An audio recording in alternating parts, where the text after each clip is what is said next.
वक्रतुंड महाकाय सूर्यकोटि समप्रभ निर्विघ्नं कुरु मे देव सर्वकार्येषु सर्वदा। दर्यापूर अंजनगाव विधानसभा मतदारसंघातील बांधवांना श्री गणेश चतुर्थीच्या हार्दिक शुभेच्छा। शुभेच्छुक कॅप्टन अभिजित आनंदराव अडसूळ, माजी आमदार दर्यापूर अंजनगाव विधानसभा मतदारसंघ। श्री गजानन वाकोडे, शिवसेना जिल्हा संपर्क प्रमुख अमरावती। श्री गोपाल पाटील अरबट, जिल्हाध्यक्ष अमरावती व समस्त शिवसैनिक अमरावती जिल्हा। जय भवानी, जय भवानी, हर हर हर।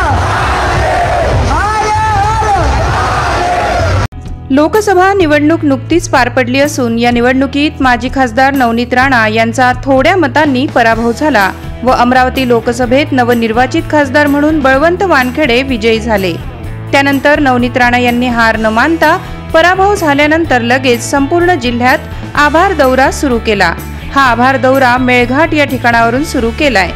या आभार दौऱ्यादरम्यान त्यांनी विरोधकांवर चांगलीच फटकेबाजी केली। सूत्रांच्या माहितीनुसार माजी खासदार नवनीत राणा यांनी दर्यापूर विधानसभा मतदारसंघाकडे विशेष लक्ष केंद्रित केले आहे, कारण या मतदारसंघात नवनीत राणा यांनी विविध गावांमध्ये भेटीगाठी सुरू केल्या असून प्रत्येक कार्यक्रमात त्या आग्रही दिसत आहेत।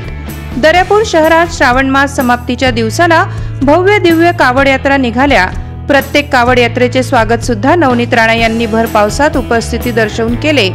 विशेष म्हणजे आगामी विधानसभा निवडणुकीत काँग्रेसला दर्यापूर अंजनगाव विधानसभा मतदारसंघात मात देण्यासाठी आता नवनीत राणा या मैदानात उतरल्या आहे अशी चर्चा सुद्धा संपूर्ण विधानसभा मतदारसंघात सुरू आहे।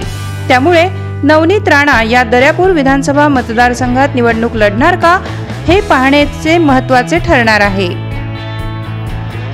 या संदर्भात तुम्हाला काय वाटते कमेंट करा, लाईक करा आणि शेअर करा। चॅनलला सबस्क्राइब करायला विसरू नका।